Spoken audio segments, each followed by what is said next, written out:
Príjemné poludne, milí poslucháči, pri mikrofóne Veronika Moravcová, počúvate reláciu Motorové myši.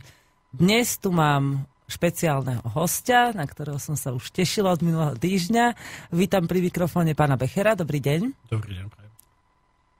Pán Becher, predstavte sa prosím vás poslucháčom, aby vedeli a potom povieme presne, o čom sa budeme rozprávať, to hneď pochopia potom. Tak som zriaďovateľom súkromnej školy v Lučenci. Konkrétne súkromného gymnázia, súkromnej základnej umeleckej školy a súkromnej základnej školy. A inak som taký obyčajný človek. Taký sympatický, príjemný, obyčajný človek a zároveň ste aj trocha ľudomil. Nielen kvôli tým vašim školám, ale aj preto, čo ste urobili a kvôli čomu tu teraz sedíte. No, spravil som to nie sám, zase spravil som to s priateľmi. Spravili sme podobnú zbierku, ako organizujete aj vy, na pomoc ľuďom v Donbase, teda na východe Ukrajiny, tam, kde v súčasnosti nie je veľmi príjemná situácia. Spravili sme nepeňažnú zbierku, oslovili sme prostredníctvom našich detí, ich rodičov a po širšiu verejnosť, aby sme skúsili nazbierať veci, ktoré môžu ľuďom pomôcť v tej situácii, v ktorej sa nachádzajú. No a zbierka sa nám za mesiac a pol úspešne podarila. Takže sme za mesiac a pol nazbierali za kamión rôznych vecí. Dobre, tak toto by som vlastne chcela s vami, aby ste potom ľuďom priblížili, že ako to funguje. Ešte chcem milým poslucháčom pripomenúť, že máte možnosť telefonovať na štúdiový telefón 048 38 101 01, alebo nám môžete písať priamo do štúdia otázky, poznámky, čokoľvek vás zaujíma na túto tému na štúdiový mail studio@slobodnyvysielac.sk. Takže dnešná téma bude vlastne ako keby taký battle. Vy ste sa vrátili z Ukrajiny, z východu Ukrajiny týždeň predtým, ako my sme tam odchádzali.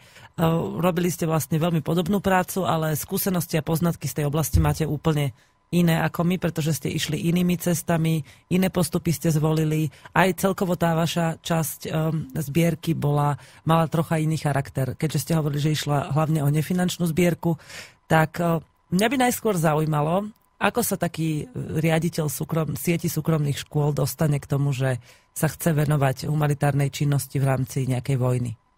Moja prvá motivácia bola hlavne to, keďže chodím veľmi často do Srbska, kde mám mnoho priateľov, či už srbských Slovákov, alebo priamo Srbov, a vidím, čo tam, alebo ako tam žijú tí ľudia dneska po tom, čo zažili v 90. rokoch, či už to bola ich občianska vojna, alebo následne potom humanitárne bombardovanie, alebo jak sa to nazýva? Tak sa to nejak nazýva. Spojených štátov amerických a niektorých európskych krajín. A mrzelo ma, že v tom čase som bol samozrejme mladý, takže som im nijak nepomohol.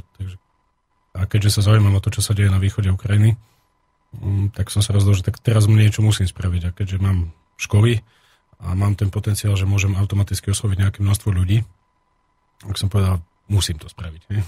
Nebali ste sa toho, že v tomto svete teraz, keď sú všetci takí prozápadní a toto Rusko a celú tú situáciu okolo vnímajú veľmi ako takú inváziu do Európy, že tí rodičia budú reagovať na to negatívne?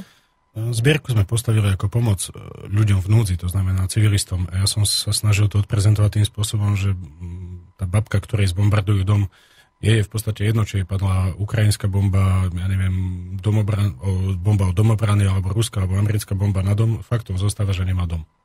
Takže my sme sa snažili vytvoriť zbierku pre týchto ľudí. Nechceli sme pomáhať ani armáde, ani jednej, ani druhej, ale pomôcť ľuďom, ktorí naozaj tú pomoc potrebujú. Mali ste nejakú predstavu, čo bude všetko okolo tej práce obnášať? Až tak veľa nie, veľa ste mi vyporadila. Ja som sa s vami spojil. Samozrejme som vedel, že nás čaká nejaké predslenie, vedel som, že nás čaká trošku ťažšie zháňanie dopravcu, pretože je to v podstate vojnová zóna, takže bežní dopravcovia nám odmietli ísť na východ Ukrajiny. Vedel som, že narazíme na nejaké problémy s tým, že sme škola a nie sme humanitárna organizácia, tak nebolo celkom jasné, akým spôsobom to predslíme, ale nakoniec vďaka naozaj veľkej ochote, a musím pochváliť či už lučenských colníkov alebo pracovníkov z vedenia colnice, sme našli spôsoby a podarilo sa to precliť. Veľmi rýchlo, za 2 dní sme dokázali kamión precliť, naložiť a poslať na Ukrajinu. Ako prebiehala tá zbierka v rámci vašich škôl? Mali sme na začiatku 2 zberné miesta. Jedno zberné miesto bolo priamo v našej škole, druhé zberné miesto bolo v našej ďalšej škole, ktorá je pobočka, alebo teda alokované pracovisko v Rímavskej Sobote. Postupne sa k nám pridali ďalšie školy, či už z Lučenca, alebo zo Srede, plus aj gymnázium z Veľkého Krtíša, ktorí tiež vytvorili zberné miesta. A potom ešte vznikli nejaké zberné miesta dobrovoľných ľudí. Napríklad tu v Banskej Bystrici sa pani Ľudmila Bandolína Lebedeva vytvorila zberné miesto. Bola veľmi ochotná, veľmi nám pomohla, dokonca ona nám pomohla v komunikácii so stranou ľudí z Donecka, pretože ja až tak dobre po rusky neviem, aby som sa mohol po telefóne riešiť takéto problémy. Takže naozaj kopa dedín, ešte sa zapojilo mnoho obcí zo Združenia miest a obcí Novohradu, takže niektorí starostovia vytvorili u seba zberné miesta a potom následne nám doniesli veci, ktoré nás zbierali. Stretli ste sa aj s negatívnymi ohlasmi ľudí? Mali ste s tým aj nejaký problém? Ani veľmi nie, pretože dokonca sme mali aj ľudí, ktorí pochádzajú z západnej Ukrajiny a doniesli nám napriek tomu pomoc, aj keď samozrejme zdieľajú možno iný názor ako ja, ale jednoducho brali to ako pomoc civilistom. Organizovali ste v rámci tej zbierky aj nejaké sprievodné akcie, ktorými ste chceli zmedializovať tú zbierku, alebo spopularizovať, alebo aspoň ľuďom vysvetliť, že o čo ide? Oslovili sme miestne médiá, oslovili sme aj, povedzme, mainstream. V tom čase ma veľmi milo prekvapil nový čas, ktorý sa chytil a spravili s nami článok, prezentovali to, boli tam nejaké trošku problémy, museli niečo korigovať, ale nakoniec to predsa len zverejnili, že teda zbierka prebieha. Miestne médiá takisto, či už to boli lokálne televízie, alebo to boli lokálne naše médiá v Lučenci a v okolí, uviedli teda správu o našej zbierke. My sami sme robili tomu nejakú propagáciu na našich akciách, ktoré sme v tom čase mali. Ako škola, keďže máme dohromady približne 800 detí, tak je to nejaký potenciál ľudí, ktorí vždy oslovíme. Takže tá propagácia naozaj nebol až taký problém na začiatku. Čo sprievodné akcie k tomu? A snažili ste sa nejakým spôsobom ľuďom vysvetľovať, že o čo ide, napríklad deťom v škole, alebo tak, zaujímali sa o to? Spravili sme aj miernu osvetu, že o čo ide, takto, nie že o čo ide vo vojnom konflikte, ale ako sa žije vo vojnom konflikte. Snažili sme sa im to vysvetliť. Čiže ste im ako keby približovali život tých civilistov vo vojne. Áno, snažili sme sa im ukázať, že vy ste mali u nás prednášku. Mali sme týždeň vedy a techniky, to je taká akcia, ktorú robíme každý rok. Boli tam prednášky na tému, čo sa deje v prípade, že je vojna, ako sa má správať človek, ako je odkazaný na pomoc, ako by mal on pomôcť a tak ďalej. Deti na to reagovali ako? Deti veľmi príjemne. No, ktoré deti? Malé deti sme s tým samozrejme nezaťažovali, pretože máme aj prváčikov, ale väčšie deti, už gymnazisti, sa zapájali a veľmi mi pomáhali. Naozaj pomáhali mi fyzicky. To znamená, že preberali balíky, vážili balíky, spisovali to. Takisto pri nakladaní kamionu mi prišlo pomôcť 12 detí, napriek tomu, že boli prázdniny. Prišli vo svojom voľnom čase a boli veľmi ochotní a snažili sa. To je vynikajúce. Takáto osveta u tých mladých je veľmi dôležitá. Tak ste vlastne zorganizovali. Spravili, naložili. Čo ľudia prinášali? Najviac napríklad. Najviac ľudia prinášali samozrejme oblečenie a prinášali hodne veľa hračiek a oblečenie pre malé deti. Keďže sme škola, tak samozrejme naše deti sa snažili rodičov motivovať k tomu, aby takisto pre ďalšie deti nazbierali veci. Množstvo ľudí donieslo dokonca aj potraviny. Doniesli väčšinou trvanlivé potraviny, to som ich zase ja žiadal, aby doniesli potraviny, ktoré vydržia transport. Potom napríklad pán starosta dediny Rádka zabil kravu a spravil 400 konzerv. Hej. Wow. Bol som pri tom, pomáhal som mu. To bola taká náš príspevok. Zase našli sa dokonca aj ľudia, keďže to bola nepeňažná zbierka, tak našli sa aj ľudia, ktorí predsa len nám dali nejakú sumu peňazí. Boli to konkrétne 3 ľudia zo Slovenska, dali nám dohromady 800 eur. Tým, že máme tam, keď prídeme a zistíme, čo najviac treba, tak to máme zakúpiť. Čo ste s tými peniazmi spravili? No, keď sme tam prišli, tak sme zistili, že najviac treba lieky. Takže sme ich oslovili, či môžeme teda nakúpiť lieky. Oni súhlasili a v Rostove nad Donom sme nakúpili lieky podľa zoznamu, ktorý nám dali lekári z Donecka. to si ešte potom postupne priblížime, že čo ste vlastne všetko ešte stihli urobiť už priamo tam. Tak o tých kamionoch nám teraz povedzte. Teda išli ste, jeden kamión sa vám podarilo naplniť? Áno, zatiaľ jeden kamión, s tým, že kamión odchádzal, ak si dobre pamätám, 29. decembra. Kamión bolo v ňom zhruba 6 tón materiálu. Kamión, keďže sme v tom čase som sa dočítal, že teda z Poľska išla tiež humanitárna pomoc na Donbas a išla cez Ukrajinu. No len tam, neviem, či zamestnanci, či čo sú to pravého sektora, tie kamióny zabali, tak som nechcel riskovať. Tak pochopiteľne, že keď pôjdu cez Ukrajinu, narazia na niečo, čo ich zastaví. Asi áno. Čiže možno, že tá pomoc z Poľska bola adresovaná priamo im? Nie. Z tých informácií, čo ja mám, tak tie kamióny mali ísť na Donbas. Len ich jednoducho skonfiškovali, ale tak to sú informácie, ktoré máme a nemusia byť správne. Hej. My sme sa rozhodli teda, že pôjdeme dookola, cez Poľsko, Bielorusko, Rusko a potom následne cez Úspenku vôjdeme do Donecka. Takto aj išiel transport. Ale sme mali problém s kamionom. V Poľsku dostal pokutu, dosť výraznú sumu, takže bolo to v piatok, dostal pokutu od inšpektorátu bezpečnosti práce poľského. Takže my sme museli doniesť hotovosť. Tu sme ju doniesli v sobotu, no a on vedel pokutu vyplatiť osobne, pretože nemal na karte taký limit. Vedel vybrať takú sumu. My sme mu doniesli peniaze v sobotu a on vedel pokutu vyplatiť až v pondelok ráno, keďže to bol inšpektorát bezpečnosti práce. 4 dní v podstate, od piatku. Takže mali sme malé zdržanie, štvorňové.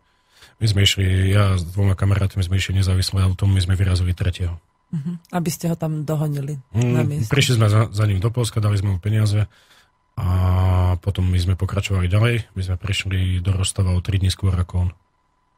Išiel on tranzitom cez Rusko, alebo ste mali papiere spravené tak, aby v Rusku už končil? Nie, my sme mali príjemcu priamo na strane Donbasu, respektíve z pohľadu našich colníkov na ukrajinskej strane. Áno. Takže cez Rusko to bol len tranzit. Výborne. Takže vlastne ste sa vyhli tomu, čo my sme na začiatku vlastne urobili prvýkrát tú chybu. Našťastie už teraz neurobíme. Na základe rád od vás. No však tak treba, lebo vlastne najlepšie sa poučíte, keď nemusíte riešiť vlastné chyby. Takže vlastne mne z toho vyplýva, asi aj poslucháči už tak akože začínajú tušiť, že sa podarilo kamionu dostať až do Donecka. Keďže sme tam prišli v čase toho takzvaného ohláseného prímeria, tak samotné, ono to bolo tak, že ja som prišiel na hranice na Úspenku o 2 dní skôr ako kamión. Úspenka, aby teda posluchači vedeli, to už je ukrajinská strana, ono sa to z tej ruskej strany volá Matvejev Kurgan. Tak. No aby to, nech je to presné. My sme tam prišli osobným autom, ja som prešiel hranice pešo, moji 2 kamaráti zostali zatiaľ na strane Ruska, keďže sme mali víza len na 2 vstupy do Ruska. A tam ma čakali vojaci, ktorí ma prevzali, ktorí mi poskytli ochranu. Zároveň, s ktorými ste boli dohodnutí už? Ktorými sme priebežne cestou sme sa s nimi dohodli, že či nás teda by sprevádzali. Však jeden z nich bol Slovák, ktorý tam bojuje.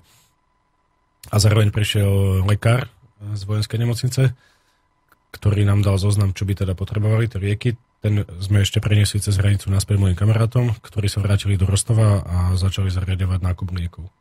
A ja som s nimi išiel. Zároveň tam prišli aj pracovníci Komitetu Národného fronta Novorosie, čo bola naša partnerská organizácia, teda humanitárna organizácia, ktorá bola príjemca nášho kamionu. A zobrali ma do Donecka, priamo do mesta, kde ma ubytovali a začali sme riešiť organizačné veci. Aké organizačné veci? Je pravda, že Komitet Národného fronta Novorosie nemal celkom presnú predstavu, akým spôsobom prebieha predclenie, alebo teda vyclenie kamionu. Takže som od nich potreboval nejaké dokumenty k tomu. Plus sme riešili to, že či kamión vôjde dnuka až do Donecka, alebo či je pre ňo príliš veľké riziko, aby vošiel teda do Donecka, do mesta Donetsk, alebo aby zostal niekde za hranicou a bol vyložený tam. Našťastie v tom čase bolo to takzvané prímerie, ktoré bolo aspoň do tej miery dodržiavané, že centrum mesta nebolo bombardované v tom čase. Relatívny pokoj tam bol, čiže aj cez blokposty nebolo až taký problém opustiť. Mali ste bombu na tom kamióne? Mali sme bombu, áno, kamión bol zabombovaný, išli sme cez Týr Karnet, ale ja sa do toho nerozumiem. Hej. O čo sa jedná, proste kamión bol zabombovaný, prešiel všetkými hranicami bez problémov. Bolo trošku problém na bieloruskej hranici, pretože bieloruskí colníci nevedeli celkom porozumieť tomu, že kamión ide bezplatne. Áno. Nakoľko to bola humanitárna pomoc, ale to sa nejak vysvetľujú. To si oni vedia vysvetliť, my sme to mali takisto. No, oni si to vykomunikovali s našimi colníkmi a nejak sa to vyriešilo. Takže nakoniec sa tomu kamiónu podarilo dostať až kam? Presne. Až priamo do Donecka, priamo na námestie. Na ulicu Artema, ale číslo si už nepamätám. Hej, viem si to predstaviť, kde to tam je.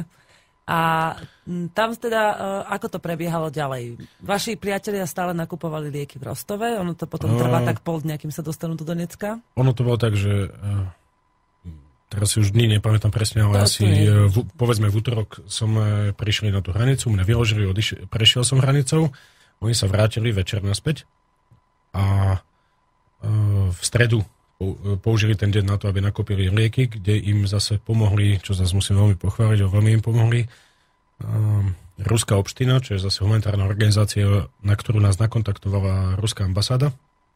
Keď prišli do tejto obštiny, tak a povedali, čo potrebujú a pre koho to potrebujú, tak obština im sami im dali ďalšie lieky, plus ich zobrali do lekárne, kde mohli nakúpiť napriek tomu, že tam bol sviatok. A lekárnik takisto, keď zistil, že je to pre ľudí v Donbase, tak ešte pridal ďalšie lieky, takže nakúpilo sa liekov zhruba za 800 €, ale reálne sme ich mali možno za 1500. No. Pretože všetci v podstate nám prispeli. Čo si vy myslíte o tejto spolupráci obyčajných ruských ľudí pri pomáhaní obetiam Donbasu? Čo bolo zaujímavé z môjho pohľadu.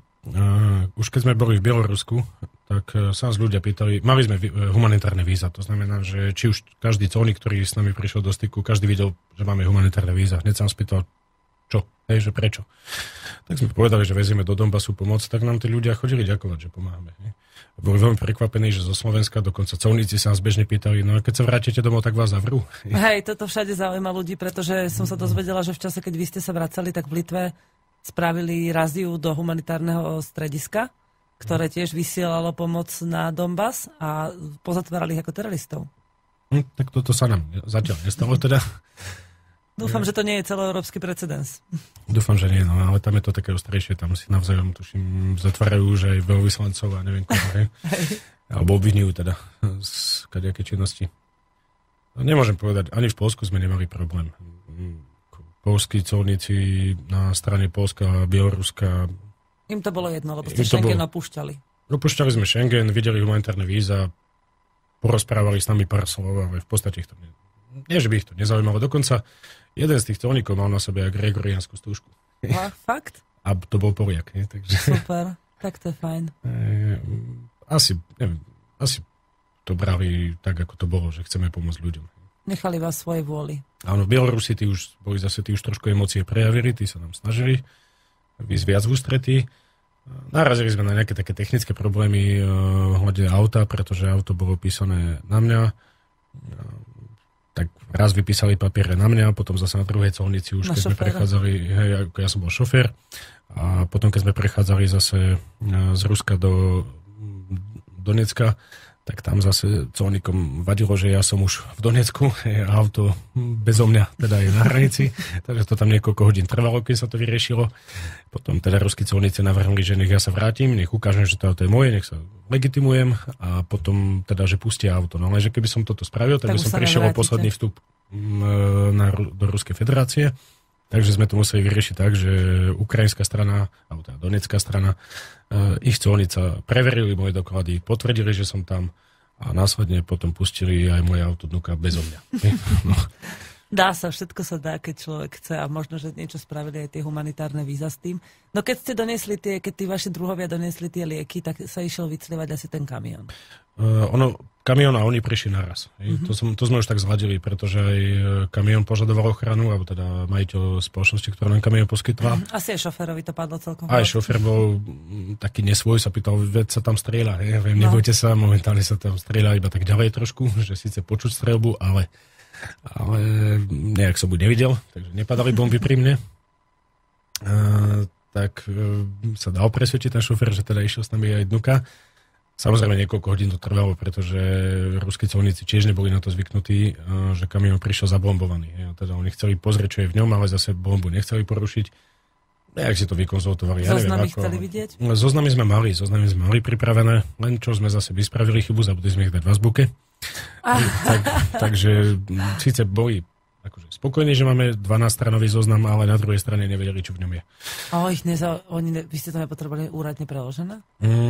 No, to od nás pýtali, no len my sme sa to dozvedeli tam, hej. Aha. Takže za toto predslenie, teda ten prechod hranicou trval nejakých 6 až 8 hodín. A ja som vám to hovorila raz na stretnutí, že musíte mať úradne preložené všetko. Ale nevadí, to je super, že tí ľudia sú zabudol, takí. No. Tí ľudia sú fajn, že vlastne v tomto vám vyšli v ústrety, keď ostatné papiere boli v poriadku.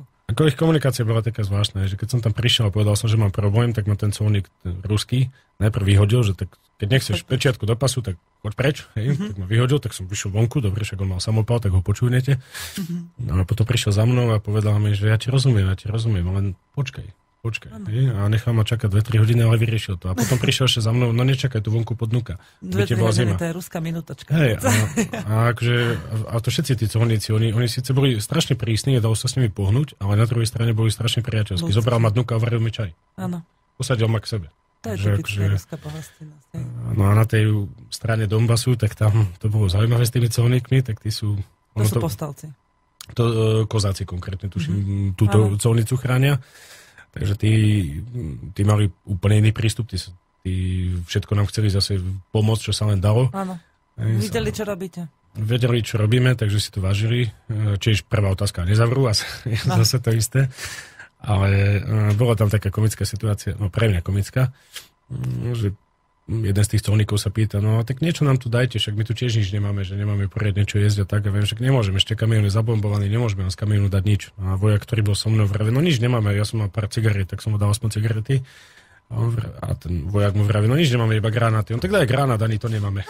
Takže ja to tak parafrázujem, že tak úplatok sme dali granát. Aha, dobre, takže toto bola iba parafráza, prosím, aby ste to nebrali vážne, že sa tu podporuje boj. No ja som ten granát nedával. Jasné. Čo ten kamión? Kam putovali veci z neho? Kamión sme vykladali ešte v ten večer, keď sme došli do Donecka. Na tú Arčomu. To je taká obrovská hlavná ulica v hlavnom meste, teda v Donecku. Áno, to je to námestie, kde aj Lenin, aj fontány, aj v tom čase tam bol. Ja som tam bol vlastne až 4 večeri, takže tam bol aj veľký pekný vianočný stromček. Jalka, tak. A kadejaké atrakcie pre deti, čo ma dosť prekvapilo, keď som tam prišiel, že počuť v diaľke streľbu, ale kopa detí tam bola, hrála sa, behala na koníkoch a podobne. No. Musia ich nejako rozptýliť. No, prišli sme do toho komitetu, komitet siedli priamo na tom námestí a vyložili sme kamión. Pomáhali nám vykladať zase kozáci za to okolnosti. Tí boli po ruke, tak tých stiahli. Kamión sa vyložil do komitetu, roztriedili sme to na potraviny, oblečenie a dekovinu. Zatiaľ tak jednoducho, pretože nebolo celkom jasné, čo v ktorom balíku je. No a kamión bol vyložený asi za 2 hodiny, bolo to veľmi rýchle. Potom sme ho dali do dvora, aby prenocoval tam a na druhý deň mu poskytli ochranu koridor na cestu naspäť a odišiel. My sme, už teda boli so mnou aj moji kamaráti, takže my sme išli hneď ráno do vojenskej nemocnice teda, tam, kde prijímajú prvých ranených. To je vlastne ten prvý kontakt, keď prídu z fronty, dobití, vystrašení a áno, tam ich, poviem to tak ľudovo, tam ich ako tak pozriepajú a potom ich pošlú do normálnej nemocnice. Hej. Boli sme v tej nemocnici normálnej, ale tam sme tým sme lieky nedávali, dávali sme lieky tomu tejto nemocnici prvého kontaktu. To je hlavné, jasné.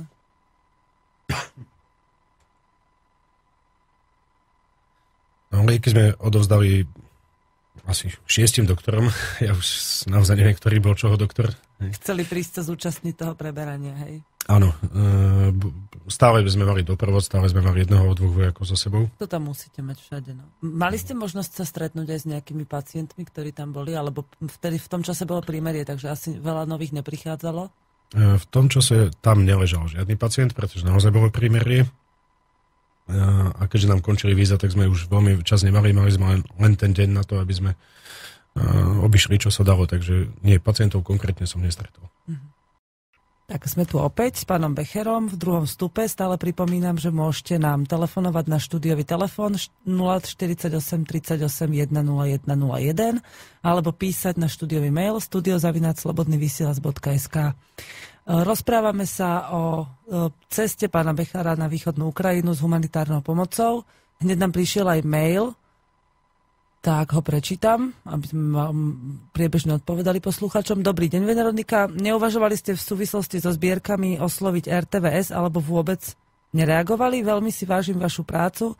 Sám som v rámci svojich možností prispel na cestu. Držím vám palce v ďalšej činnosti. S pozdravom, Vlado.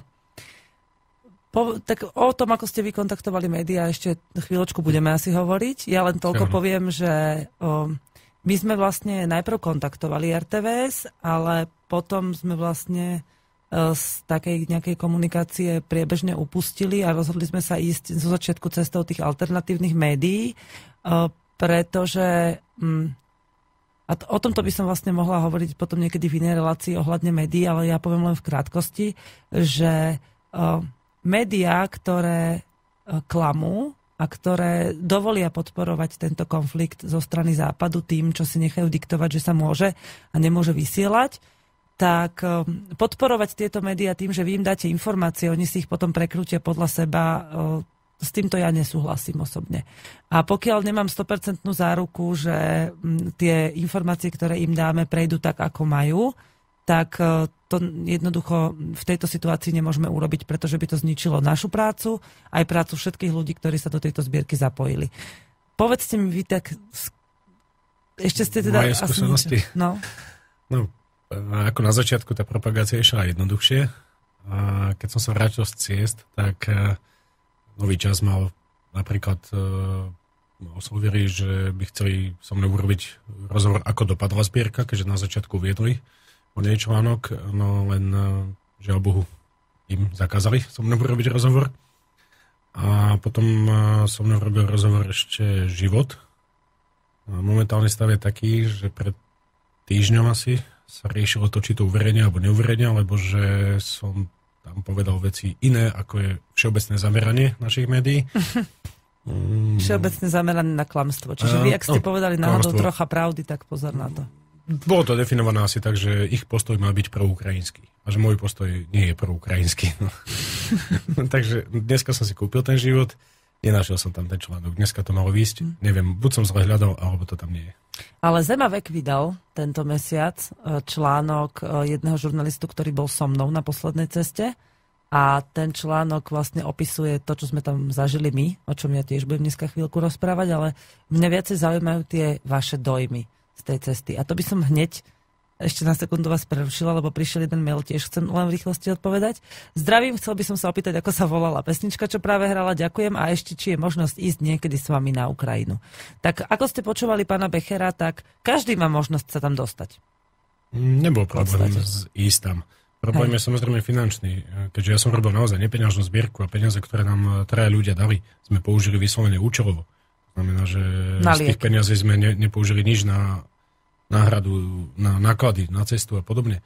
Tak je to otázka peňazí, lebo napríklad kamión nastal 3 500, skladali sme sa na ňo traja kamaráti.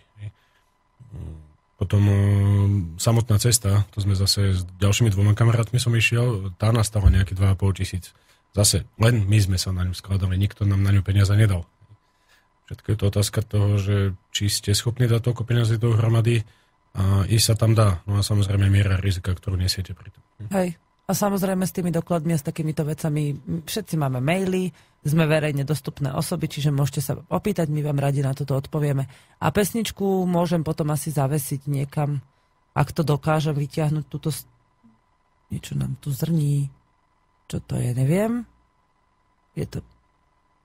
klimatizácia. Tak... Môžem tú pesničku, ja tu mám napísané, že ruská pieseň, tak som si ju aj stiahla pod týmto názvom, čiže ak ju nenájdete v archíve, potom medzi pesničkami, tak si ju môžete stiahnuť, niekam ju šupnem na nejaký web, aby ste ju našli. Dobre, poďme teda k tým vašim súkromným dojmom. Čo na vás zanechalo? Lebo vysvetľovali ste nám, že prečo ste tam išli. Ale keď ste tam prišli vlastne už priamo do tej oblasti, aj to, že ste nemali veľa času, tak napriek tomu... Bolo niečo, čo vás vyslovene prekvapilo, s čím ste nerátali? No, prekvapilo ma napríklad taká letargia, alebo ja neviem, ako to nazvať, domácich ľudí. Už to, že ja som tam prišiel presne na Štedrý večer, ich teda pravoslavný. Ja sám zatiaľ. No, tak to ma prekvapilo, že mesto bolo plné ľudí, chodili taxíky, fungovali semafory, všetko fungovalo. Polícia dávala pozor na premávku, dokonca v tom čase tam... Povstalecká polícia. Neviem, aká polícia. Aj, proste bola tam nejaká polícia. Ja som sa nestihol všetkých hneď spýtať, že kto ich riadi. Hej, lebo tie policajné autá znárodnili, ako keby povstalecké. Hej, vychádzam z toho, čo som videl iba, že len tie informácie, ktoré mám. Potom samozrejme hneď prvé, čo som počul, tak bolo počuť výbuchy v diaľke. Tak, keďže najprv som si teoreticky mohol myslieť, že sú to blesky, no ale bolo minus 25, takže to neboli blesky. A ja som sa hneď spýtal prvého človeka, čo stál pri mne, že čo to je. Tak jednoducho odpoveď, ukropy. A išiel ďalej. Ako nič viac k tomu nepovedal. Nepýtali ste sa, že odkiaľ to prichádza, z ktorej strany, alebo kde to je? Tým to definovali, ukropy. Ukropy sú pre nich Ukrajinci, ktorí bojujú proti nim. Takže to bolo asi tak všetko, čo by na to povedali. A keď som sa rozprával s ľuďmi aj z toho komitetu, že ako sa tu žije, tak 11 mesiacov som nedostal výplatu. No tak ale čo budem doma sedieť, no chodím do roboty. A takým spôsobom, že však, viete, to je taká sranda, že nemáme banky teraz. Asi takto komentujú situáciu. Tak s takým nadhľadom, ako keby sa ich to ani netýkalo. Hej? S takým, že ani sa im o tom hovoriť nechce a zároveň ako keby sa ich to netýkalo a berú to ako realitu, tak to ma prekvapilo. Z toho som bol taký... Neviem, ako by som sa ja správal v tom čase, keby som zažil 11 mesiacov vojny, alebo to bolo. To bola jedna vec, ktorá ma prekvapila. Prekvapilo ma to, že som naozaj veľké množstvo detí videl. Vonku po ulici. Vonku po ulici, ale samozrejme väčšinou s rodičmi. Informácie, ktoré som mal, tak bolo napríklad, že vojaci po meste v centre mesta môžu chodiť, ale nesmú chodiť ozbrojení. Tým sa snažia zrejme zabrániť nejakému pocitu a snažia sa vytvárať dojem čo najnormálnejšieho života v rámci možností. Prekvapilo ma, že keď som vošiel do prvých potravín, ktoré som tam našiel, boli plné tovaru, naozaj. Ceny na naše pomery boli relatívne nízke, ale na ich pomery, vzhľadom na to, že im vstúpli ceny o 300% za posledných pár mesiacov. A nemajú ani a nevedia sa dostať k peniazom, keďže vlastne Kyjev stopo fungovanie všetkých bank, bankomatov, pôšt a vyplácanie sociálneho fondu. To znamená, že nedostávajú ľudia žiadne dôchodky, nedostávajú žiadne sociálne dávky. Z môjho pohľadu, ako keby Kyjev ukradol sociálny fond 10 miliónového národa. No, každý mesiac na ňom šetrí obrovské milióny a na ich západnej strane není vidieť vôbec žiadne výsledky toho šetrenia. No ale tí ľudia si tie peniaze proste zarobili niekedy. Ano. Ten dôchodok dostáva za to, že odvádzal nejaké dane a odvádzal nejaké sociálne... Rodičovské príspevky majú za to, že porodili deti občanov Ukrajiny. Áno, a platili si dane, tí, čo pracovali. Takisto ma prekvapilo to, že chodia do práce, ale aj keď nedostávajú výplatu. No ale zase, odpoveď na to bola, na čo mám sedieť doma? No veď. A hlavne tí, ktorí majú takú vnútornú zodpovednosť, že tým pomáhajú ostatným, tak jednoducho z tej práce neodídu. Čo zase ma takým opačným smerom prekvapilo, tak taký trošku nezáujem o tých mladých, ktorých som tam zopár stretol. Taká otázka na toho vojaka, ktorý bol so mnou. No kedy konečne vyhráme? Vraví, tak však si mladý, zdravý, tak možno vtedy, keď aj ty pôjdeš bojovať. On sa pýtal, že kedy konečne... Že ten civilista, hej, mladý, sa pýtal vojaka, ktorý bol so mnou, sme boli v nejakej reštaurácii, že kedy konečne vyhráme. On vraví, no nevyhráme, keď ty budeš sedieť v reštaurácii. Áno. Takže to boli také zvláštne reakcie. Potom napríklad bol som ubytovaný na hoteli, kde som bol jediný civilista, ja a čašničky. Hej. A boli tam ubytovaní rôzni, neviem, či vojaci, či ak ich mám nazvať. Všetci boli v nejakých uniformách, nejakých maskáčoch, každý v inom, všetci boli pozubí. Boli to nejaké šarže, alebo to bola iba nejaká základňa tam? Ja, ak som to dobre pochopil, ale keďže oni boli zhovorčiví, ale iba do určitej miery, na určité otázky mi už neodpovedali, tak ako keby v čase voľna tam chodili a stretávali sa tam so svojou rodinou. Dosť často bolo tak, že tam bol, 50-ročný pán, za ktorým prišla manželka do toho hotela a podobne. Čiže je to asi nejaká forma dovolenky, ktorú majú vojaci. Keďže som nebol na vojne nikdy, tak neviem, ako funguje armáda. Neviem, ako funguje rotácia a podobne. Ale zase musím uznať, že tí vojaci, ktorí tam boli, ubytovaní, tak boli z rôznych kútov sveta. Boli tam Čečenci, boli tam Rusi, boli tam Kazaši. Keď som sa pýtal jednoho, že prečo je tu, tak ma na druhý deň zobral, tak čiže asi 50-ročný pán to bol. Zobral ma na najbližšie sídlisko, kde z okolností v tej noci znova dopadli prvé bomby na civilnej oblasti. Ukázal mi, že vidíš, toto je moja teta. Tak ja som sem prišiel brániť moju tetu. To bol jeho názor. Mm-hmm. Boli tam ženy, boli tam muži, všetci v maskačoch, všetci po zuby ozbrojení. To boli také prvé raňajky, ktoré som zažil na hoteli, že ja som si sadol, vyložil som vedľa seba mobil, aby mi nezavazol vo vrecku. On vyložil samopal, je vedľa mňa. Zásobník si väčšinou alebo odkladajú, no. Dokonca gulomet raz vedľa mňa položil na stôl. Tak je to jeho osobná batožina momentálne. Je to ich osobná batožina. Hej. Aký ste mali dojem z fungovania humanitárnej pomoci tam? To je také dosť komplikované. Z hodokonosti ten deň, keď náš kamión prechádza hranicou, tak prechádzalo aj 60 kamionov ruskej humanitárnej pomoci. To bol, tuším, 11. konvoj to bol. 10. 11. Áno? Asi 11. Teraz bol 12. Bohatý národ. Neviem, tak trebárs 10. To je jedno. 120 kamionov, 60 išlo do Donecka a 60 do Luhanska. Aspoň to, čo som sa dočítal v médiách. My sme stretli tie kamiony, prechádzali v tom istom čase, keď my colnicou. Videl som aj miesto, kde sa vykladali, videl som tie sklady, videl som, že sa v nich vykladá naozaj potraviny a bežné veci. A rozdeľovanie malo na starosti nejakú časť aj tento komitet, ktorý bol našim partnerom.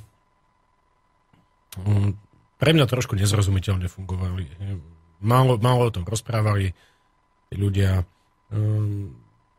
Z toho, čo som pochopil, tak sa to snažia nosiť na vidiek, pretože v tom meste vždy, keď vám je akokoľvek zle, tak aspoň najesť vám niekto dá. Majú tam nejaké asi miesta, kde vám dajú jesť. Ale najhoršie na tom vidiek, pretože z vidieku odišli mladí ľudia buď to bojovať, alebo odišli preč, väčšinou do Ruska. Zo strachu utiekli. Zo strachu a zostali tam starí ľudia, ktorí už naozaj nemajú kam ísť a nemajú dôvod odísť. A ešte sa o nich nemá nikto starať. A nemá sa o nich nikto starať. No a tam je tá situácia asi najhoršia. Ale toto som osobne nevidel, pretože som sa na vidiek nedostal, lebo v tom čase začalo znova ostreľovanie zo strany Ukrajiny. A tým pádom blokposty už boli pre mňa ako civilistu neprejazné. Takže sme sa nedostali už ďalej ako v podstate v širšom okolí mesta. Keď si to tak zoberete teraz v celku, čo ste tam videli, máte pocit, že je tam niečo, čo by sme im my mohli najviac pomôcť, ako okrem trebárs aj tou humanitárnou pomocou? Čo je, alebo teda takto, čo by sme mohli my ďalej robiť? Čo budete napríklad vy ďalej robiť? No, ja si myslím, že to, čo robíme, teda my a zároveň vy, je asi tak to, čo môže bežný človek alebo civilista spraviť. To je všetko. Zároveň môže robiť to, čo robíme zase my. To znamená, že sa snažíme informovať ľudí o tom, čo sme videli a čo sme zažili. A jedna napríklad aj z ďalších motivácií, ktorú som mal, prečo som tam išiel, bolo to, aby tí ľudia videli, že napriek tomu, že Slovensko oficiálne vystupuje ako proukrajinské, tak som sa im snažil ukázať, že ľuďom tu normálnym záleží na nich. Nezáleží na nich ako na politickej strane, ale záleží im na tom, záleží nám na tom, aby sme im pomohli a aby prežili. To bola jedna z mojich motivácií. A myslím si, že to je tak, aspoň toto môže spraviť každý. Nejakým spôsobom vyjadriť, že minimálne s nimi súciti. Či už má politický názor, nejaký taký. Myslíte, že aj tí ľudia, ktorých ste tam stretli a vedeli o tom, že ste Slovák, tak mali taký pocit, že v Európe sa na nich nezabudlo a že sú tu aj takí, ktorí ich podporujú a pomáhajú im? Z tých slov, čo som počul, tak mi bolo povedané, že okrem Ruska teda pomoc inokade nedostali. A iba zo Slovenska. Boli Slovákov si začínajú veľmi vážiť, pretože naozaj iba zo Slovenska dostávajú pomoc. Pokiaľ viem, okrem vás a nás, minimálne ďalšie dve organizácie tam viezli nejakú pomoc. Čiže to boli len také... Aj Češi išli. Aj Česi. Tí tam mali takú malú a teraz... Ale tak oni nás vnímajú stále tak nejak, že Slováci, Česi, tak nie ako Československo, ale tak ako jedných. Hej. No nás si tak vždy prirovnávali, že a nie, počkajte, vy ste z Československa, už viem, kto ste. Tak, takým nejakým spôsobom nás vnímajú. Ale vnímajú Slovákov. Vnímajú to, že na Slovensku nie je celkom ten názor taký jednoznačne prozápadný, alebo ako som to mal nazvať. A toto bolo pre mňa dôležité, že toto si všimli. Hej.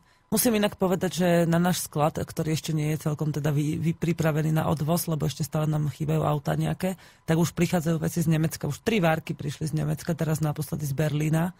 Takže aj my toho máme dosť. Ale mňa zaujíma váš názor na to, čo sa teraz momentálne deje na Slovensku v súvislosti s týmito konfliktami. Môj názor. Tak máte mladú rodinu, ste proste človek, ktorý zodpovedá v podstate v škole za deti a podobne. A keď si teraz predstavím napríklad ukrajinské, na východe Ukrajiny tie školy, tak tam učitelia a zamestnanci a všetci títo ľudia neodišli z tých škôl len preto, že sa tam bombardovalo, ale práve naopak cítili veľkú zodpovednosť za svojich žiakov a ostali učiť ďalej. Napriek tomu, že nedostávajú potraviny, napriek tomu, že nedostávajú výplaty a že svoje rodiny vygruzili do Ruska, vypravili ich tam, tak napriek tomu stále zostávajú v tých školách a učia. Ako to vidíte? Keby máte pocit, že sa niečo môže dostať aj sem?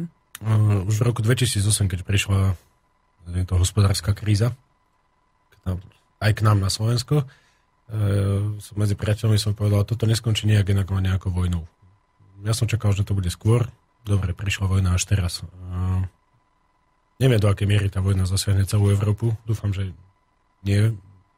Ale nie je to v našich rukách asi. Respektíve je to v našich rukách, lebo ľudia majú úžasnú moc, ale musia si to uvedomiť. A tým, že chodím do toho Srbska, videl som, ako tam ľudia prežili a nič iné im nepomohlo, len si proste pomôcť. A žiť sa musí stále. Žilo sa aj cez druhú svetovú vojnu, však mnohí naši rodičia sa narodili v čase druhej svetovej vojny.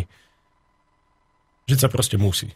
Nesmie sa prestať žiť. To je dôležité. A preto obdivujem tých ľudí, že dokážu chodiť do tej práce napriek tomu, že nedostávajú peniaze, napriek tomu, že riskujú, že tam dopadne bomba, ale v podstate je jedno, či bomba dopadne tam, kde býva, alebo tam, kde pracuje.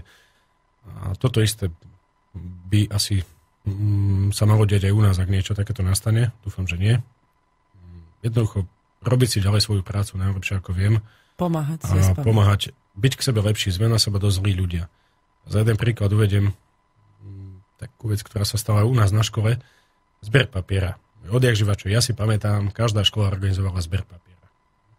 Ja neviem už, koho to napadlo, ale posledne, keď my sme mali v našej škole zber papiera, tak nám prišla inšpekcia z požiarnej ochrany na údanie, že nás niekto udal, že proste či zbierame papier a či ho skladujeme takým spôsobom, akým sa má.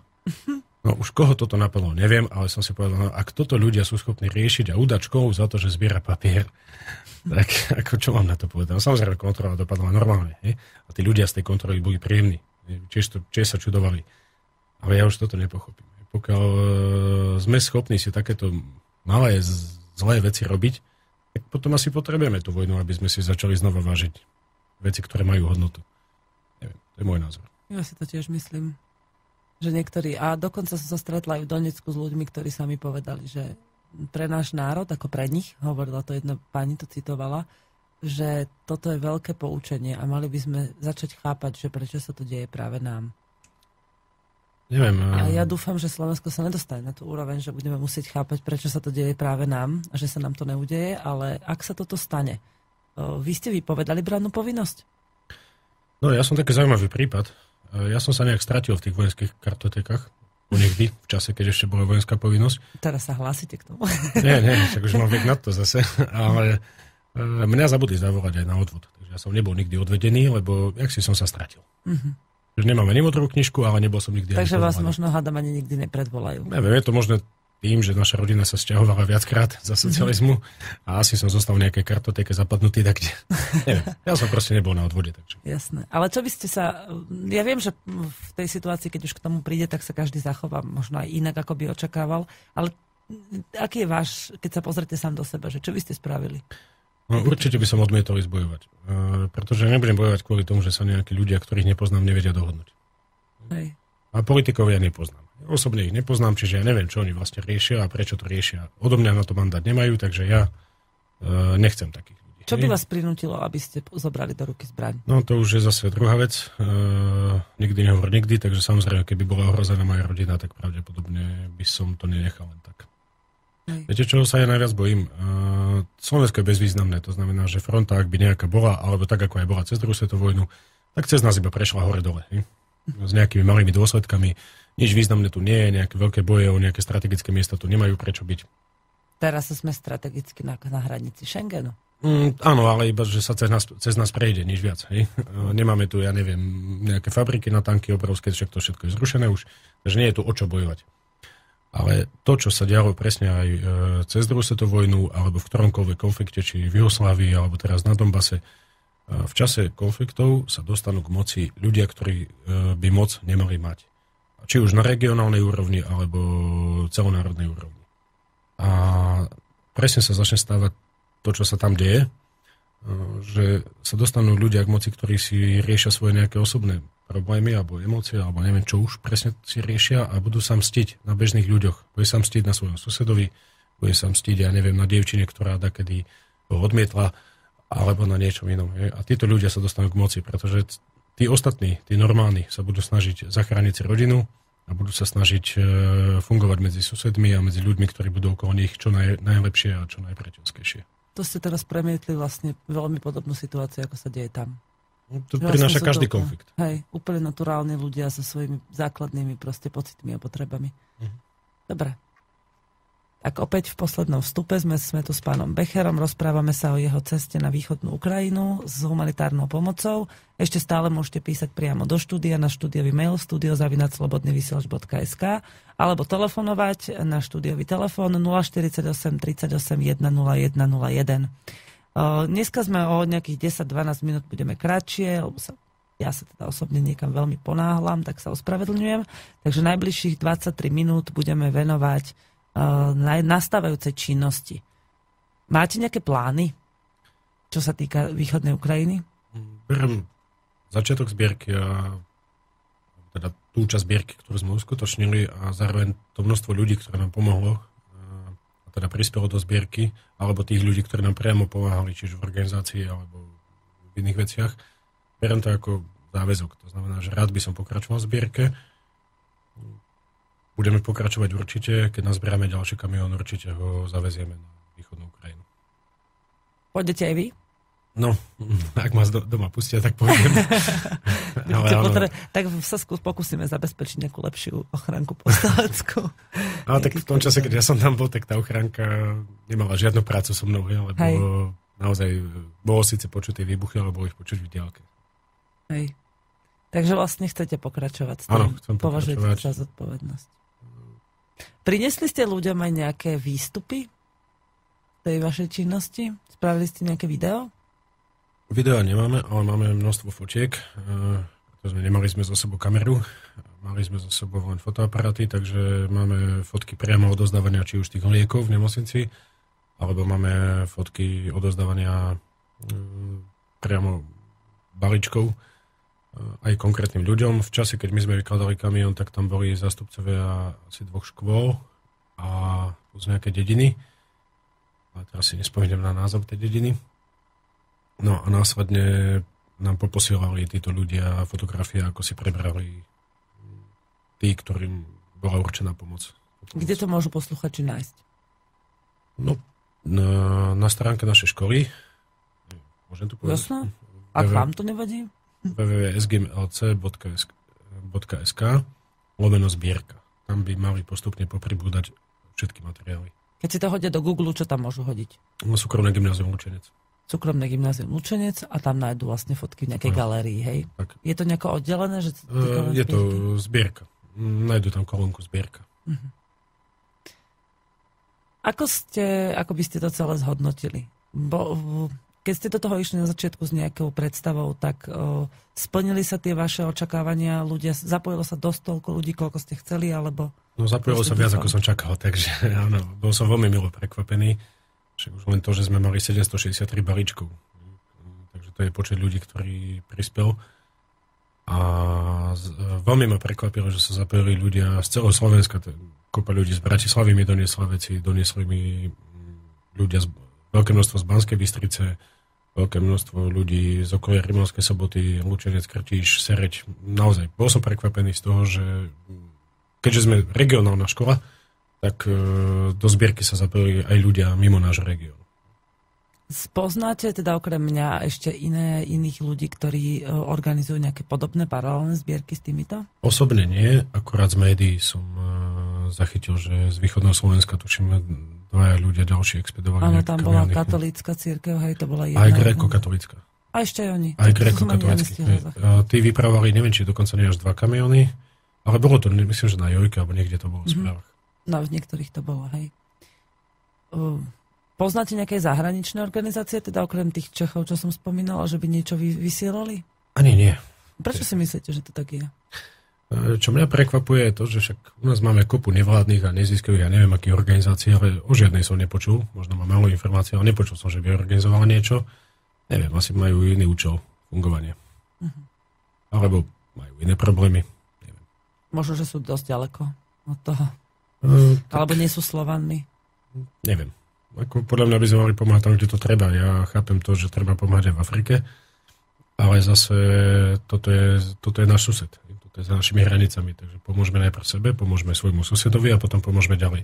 Pomáhať môžete samozrejme len, keď máte z čoho. Hej. A keď viete, že tu pomoc niekomu treba.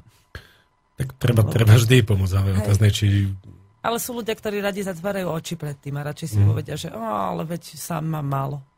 A tak v súčasnosti je taký modný trend, tie nadácie, kadejaké. Treťosektorovky, ktoré vlastne štát ťahá peniaze naspäť skôr, než by ich dal neviem, tam. Nikdy som nedosledoval, kde končia peniaze, ktoré sa tam dávajú.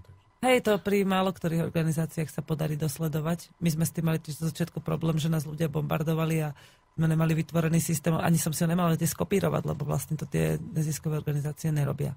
Preto som ja robil nefinančnú zbierku. Hej. Aby som sa vyhol konfrontácie alebo čomukoľvek, jednoducho sme naozaj chceli zaniesť tam to, čo nám ľudia dajú. Hej. Aj keď je pravda, že teraz ďalej rozmýšľame, čo s tým, pretože tie náklady boli veľké. To je jedna vec a druhá vec, že naozaj niekedy vyslovene treba niečo konkrétne na konkrétnom mieste kúpiť. A keď máte tú možnosť a máte tie peniaze pri sebe, ja už som s tým dopredu rátala, že to tak bude, tak sme to proste urobili troška inak. Ale ešte taká súkromná otázka, čo ma zaujíma, že máte niekoho vo svojom okolí, s kým ste boli treba v priateľskom vzťahu, alebo ste a povedal, že robíš blbosť? Samozrejme, asi tretina mojich kamarátov. Fakt? Aj niektorí mali na to argumenty, že prečo riskujem. To sa dá pochopiť, a niektorí proste, on Ukrajincom nedá nič. Tak nedaj. Zaujímavé. Je to dobrovoľné, kto chce dá, čo chce. Ale skôr boli tie pozitívne hlasy. Či už prispeli tí ľudia niečím, alebo nie, to je jedna vec, ale minimálne zauvažovali nad tým, že prečo to asi robím. Hej. Jasné, lebo ja sa hlavne kvôli tomu pýtam, že množstvo Slovákov by možno aj niekedy sa chcelo do takéhoto niečoho zapojiť a riešiť, ale boja sa práve tých reakcií svojho okolia. Že buď to spravia veľmi potichu a nenápadne, alebo to radšej neurobia vôbec, pretože si povedia, ale tak zase budú na mňa susedia ukazovať prstom, keď uvidia, že vykladám krabice do nejakého auta. Neviem, ja som tým, že mám tie školy, tým, že mám aj nejaké firmy, tak ja už som proste si svoju hladinu toho vnímania takéhoto, neviem, malomešťastva, alebo čoho to mám nazvať, posunul niekam inam. Ja to proste nevnímam. Mňa to nezaujíma, je to ich vec. Hej. Ja si robím to, čo ja uznám za vhodné, samozrejme v medziach slušnosti, a snažím sa neubližovať druhým, snažím sa, keď môžem, pomôžem, keď neviem pomôcť, tak neuškodím. Dobrá stratégia. No, ak dovolíte, ja teraz budem chvíľočku rozprávať o tej našej časti, pretože veľmi často ma s týmto bombardujú. Ďakujem vám za vaše odpovede a za myšlienky. Ešte budeme mať možnosť sa minimálne rozlúčiť a pustiť si nejakú pesničku. Milí poslucháči, milí prispievateľia do zbierky, včera, prevčerom a dnes sa mení naša webová stránka www.pokojnibojovníci.sk. Pribúdajú nejaké informácie, mení sa veľmi pomaly v súvislosti s tým, že pripravujeme vlastne tabulky. Tam sme už dali v týchto dňoch ako keby také vyúčtovanie finančnej časti. Je už hotová, je na webovej stránke táto tabulka. Nájdete si v nej prehľad toho, kam sa peniaze použili, a takmer ku všetkým týmto výdavkom sú tam aj uvedené doklady, prípadne nejaké potvrdenia z organizácií, kam sa tá pomoc dostala. Čo sa týka videí a fotografií, tak tie ešte pridané nemáme, pretože video treba dať najprv otitulkovať a fotografie ešte troška potriedime a tie by sa tam, hádam, stihli dať v priebehu pár dní. A zároveň s tým, ako vlastne vyúčtovávame, tak sa chystáme na to, že keď bude účet úplne na novo nabehnutý, tak vlastne sme nadviazali kontakty s organizáciami na východe Ukrajiny, s ktorými vlastne sme zistili, že je dobre spolupracovať, pretože robia dobrú prácu, sú to zodpovedné organizácie a majú to dobre zorganizované. Boli to hlavne v Luhanskej oblasti. A týmto sme sa rozhodli vlastne, ak budeme mať ďalších darcov, tak posielať tie peniaze im priamo na miesto, s tým, že vlastne nám budú dávať spätnú väzbu o tom, na čo sa peniaze použili, pošlú nám doklady o kúpe toho, čo vlastne za tie peniaze nakúpili a pošlú nám materiály, tak ako to robili doteraz, o tom, že kam sa pomoc dostala.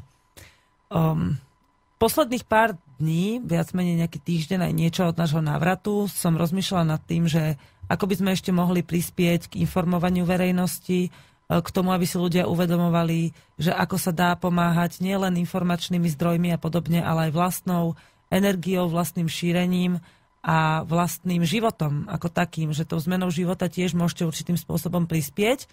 Tak sme sa rozhodli s takou partičkou, že začneme robiť koncerty po Slovensku.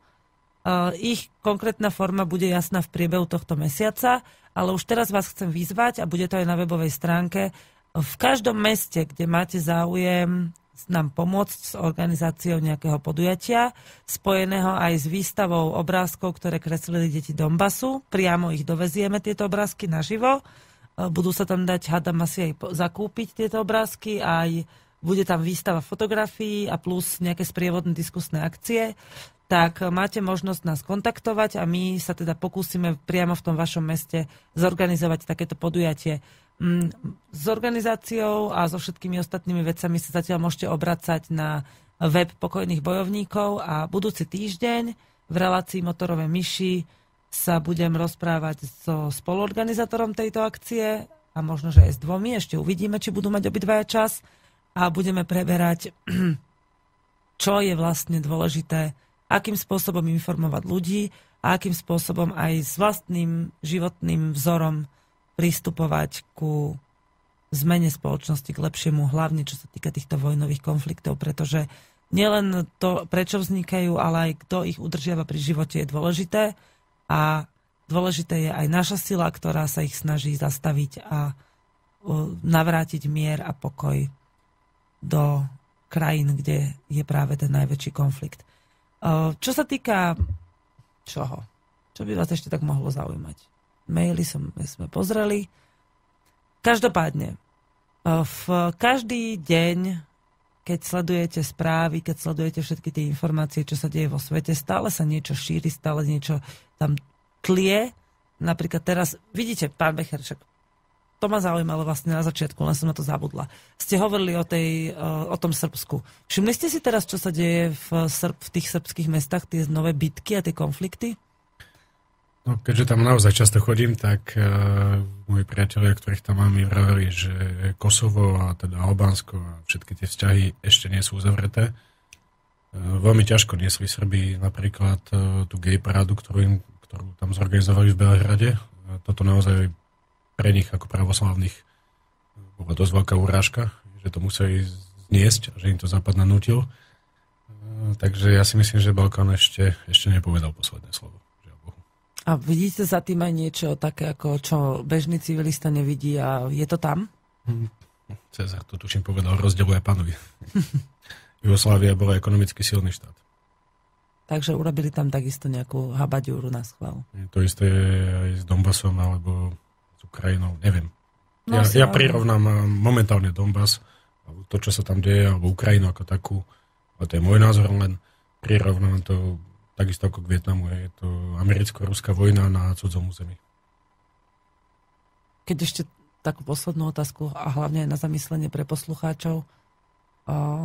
Myslíte si, že Rusko, a toto mi strašne často dávajú ľudia túto otázku, môže túto vojnu zastaviť? Dúfam. Ale to, čo robia sa mi... Myslím si, že Rusko robí naozaj zákulisné nejaké jednania, ktoré sa ukážu len časom a ich dôsledky zistíme postupne, či už to bolo založenie BRICSu alebo iných euroazijskej hospodárskej spolupráca a tak ďalej, čo si oni zakladajú s rôznymi krajinami, z toho, že napríklad ponúkli brancom na Ukrajine, ktorí by mali byť odvedení, ponúkli im azyl. Neviem, asi ste zaznamenali, že Rusko otvorilo svoje hranice pre ľudí z Ukrajiny, dávajú im pobyty na 3, 6, 9 mesiacov bez problémov. A samozrejme hlavne vo veku teda brannej povinnosti. Na čo Ukrajina je dosť zúfalá, pretože svojím spôsobom zmizlo 1 200 000 ľudí. Tak, ale to je perfektný ťah. A ja to považujem za naozaj vo vojne za mierovú formu boja. Áno. A je to taká opačná provokácia. Že namiesto toho, aby fúkali do ohňa, tak sa snažia proste odtiaľ vyhadzovať tie žaravé uhlíky, zadupávať ich. Tak, to je môj pohľad na vec. Samozrejme, nemusia so mnou ľudia súhlasiť. Ja som zatiaľ veľmi prekvapený, že Rusko sa nedalo zatiaľ zatiahnuť do tej vojny. Ja som takisto prekvapená, veľmi vďačná. Veľmi by to bolo pre nás nepekné, keby sa nám niečo takéto tu teraz začalo mlieť. Pán Becher, veľmi pekne vám ďakujem za ľudí východnej Ukrajiny, za pomoc, ktorú ste pre nich urobili. A dúfam, že sa nevidíme posledný krát, že po návrate alebo ešte pri organizácii nejakej ďalšej akcie vás budem môcť pozvať a budete môcť porozprávať poslucháčom. Ďakujem aj ja, dúfam. Dobre. Tak teda všetko dobré. Aj mne. Pekný deň. Tak, milí poslucháči, púšťam vám poslednú pesničku. Od mikrofónu sa s vami lúči Veronika Moravcová. Dnes sme to teda museli troška skrátiť, lebo sa veľmi ponáhľam. Moja staršia dcera má dnes divadelné predstavenie v divadle štúdia tanca. Volá sa to Skade ruka, skade noha. Listky už nedostanete kúpiť, máte svoju, ale verím, že máte takisto dobrý program a že sa, keď už nič iné, tak užívate radosť so svojimi deťmi a keď máte nejaké problémy, tak na ne zabudnete napríklad pri dobrej pesničke. Prajem vám ešte raz pekný deň a uvidíme sa, neuvidíme. Môžeme sa vidieť kedykoľvek. Vy môžete prísť do štúdia, ale budeme sa počuť opäť o týždeň. Dovidenia.